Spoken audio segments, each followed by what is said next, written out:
ترجمان وزیر اعظم ہاؤس کے مطابق وزیر اعظم شاہد خاقان عباسی اسلام آباد سے کراچی پہنچے، جہاں سب سے پہلے انہوں نے مزار قائد پر حاضری دی اور فاتحہ خوانی کی۔ ان کے ہمراہ وزیر داخلہ احسن اقبال، گورنر سندھ محمد زبیر اور وزیر اعلیٰ سندھ مراد علی شاہ بھی تھے۔ فاتحہ خوانی کے بعد وزیر اعظم نے مہمانوں کی کتاب میں اپنے تاثرات درج کیے۔ انہوں نے لکھا کہ بر صغیر کے مسلمانوں کے لیے الگ اسلامی ریاست کی کامیاب جدوجہد کی گئی۔ قائد اعظم محمد علی جناح کی قائدانہ صلاحیتوں کی بدولت علیحدہ مملکت کا قیام ممکن ہوا۔ بابائے قوم کے مزار پر آنا قابل عزت و فخر ہے۔ میں پاکستان کو پرامن خوشحال بنانے کے لیے انتھک محنت کروں گا۔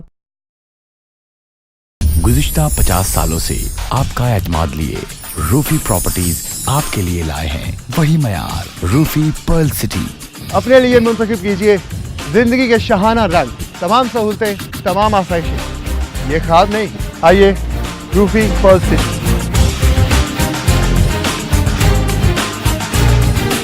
روفی پرل سٹی اسکیم 33 کی پرائم ترین لوکیشن پر M9 انٹرچینج کے ساتھ، معمار موڑ کے سامنے اور میمن ہاؤسنگ سوسائٹی کے درمیان۔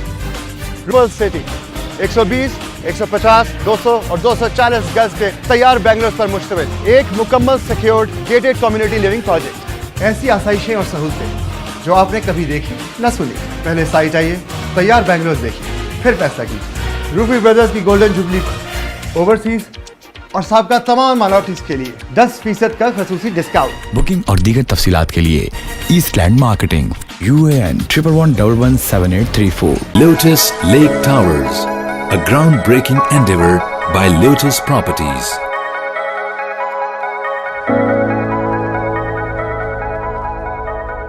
پاکستان میں پہلی مرتبہ حالات حاضرہ کے مختصر مگر جامع پروگرامز، خبروں، تبصروں کے علاوہ دیگر سماجی، تجارتی، ثقافتی، تفریحی، معلوماتی، مذہبی، تعلیمی، صحت اور بچوں کے پروگرامز صرف TNN TV پر۔